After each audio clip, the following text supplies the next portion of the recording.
Donc nous allons voir comment envoyer des documents depuis le PC vers la box, par exemple pour voir des photos sur la télé avec FileZilla, qui est un produit libre, gratuit.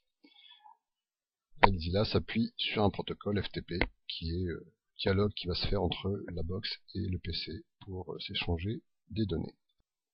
Alors une fois qu'on a lancé FileZilla, on arrive sur cet écran et la première chose à faire, c'est de se connecter à la box.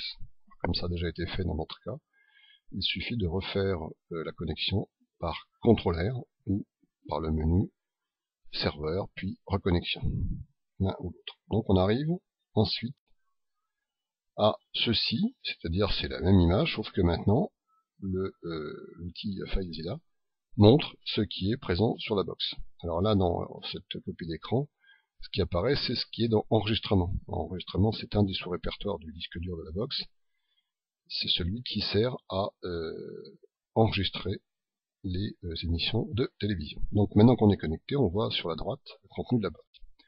En effet, on peut parcourir les différents répertoires de la boîte, de la box.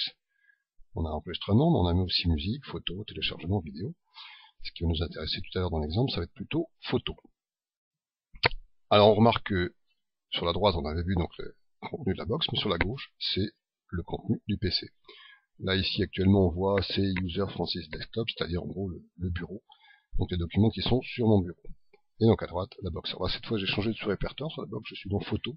Et on voit le nom des photos qui ont déjà été positionnées. Donc on voit 1950 Coca-Cola, Open Networks, etc., etc. Alors maintenant, on va utiliser la méthode la plus simple pour envoyer les documents qui sont sur le PC vers la box. Et maintenant, on va ouvrir le répertoire qui nous intéresse, c'est-à-dire celui où il y a les photos, les images. Et là, je l'ai positionné sur l'écran en bas. Donc on a en haut FileZilla, et en bas, le répertoire dans lequel j'ai mis des photos. Alors là, je suis allé chercher des photos sur Internet, des photos libres de droit. Il y a Belle Maison, Chat et Tour Eiffel, qu'on va donc envoyer vers la box dans le répertoire photo. Ce qui permettra après, avec la télécommande de la Freebox, de chercher dans le menu photo, et il montrera les photos qui sont présentes sur ce répertoire. Donc, comment on va faire? C'est très simple, avec les deux fenêtres là qui sont affichées à l'écran. On va glisser, déposer, soit photo par photo, ou carrément tout le répertoire qui nous intéresse. Donc, on va voir comment faire. Donc là, ici, je suis en train de glisser une des images. Alors, glisser, ça veut dire simplement que je suis allé au-dessus de la photo. J'ai appuyé mon doigt sur le clic gauche de la souris, je l'ai laissé appuyer, j'ai déplacé le curseur de la photo. Donc là, je suis sur cette image en train de déplacer l'image. En l'occurrence, c'est la Tour Eiffel.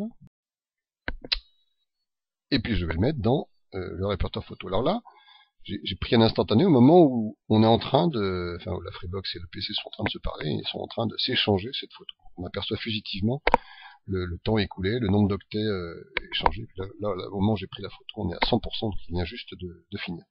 Donc on aperçoit dans le répertoire de la box qu'on voit maintenant Tour Eiffel.jpg, qui est la photo qu'on vient d'installer. Voilà. Là, on la voit donc ici dans le répertoire de la box qui s'appelle photo. Alors, j'en profite, on peut aussi les supprimer, bien sûr, c'est conseillé quand on n'en a plus besoin, ça permet d'organiser de la place sur le disque dur. Et bien pour ça, toujours dans FileZilla, au-dessus de la photo qu'on souhaite supprimer, eh bien, on prend le clic droit de la souris cette fois, ce qui fait apparaître le menu, puis on choisit supprimer. On peut aussi faire renommer, etc. Mais là, dans l'exercice, là, dans l'exemple, on va s'intéresser à supprimer. J'ai supprimé une image, même principe, j'aurais pu supprimer tout un répertoire. Si par exemple j'avais fait un sous-répertoire, mettons balade à Étréchy, j'aurais mis toutes les photos de la rando à Étréchy, et j'aurais pu supprimer le répertoire à Étréchy d'un seul coup, et non pas photo par photo. Et voilà comment ça se termine.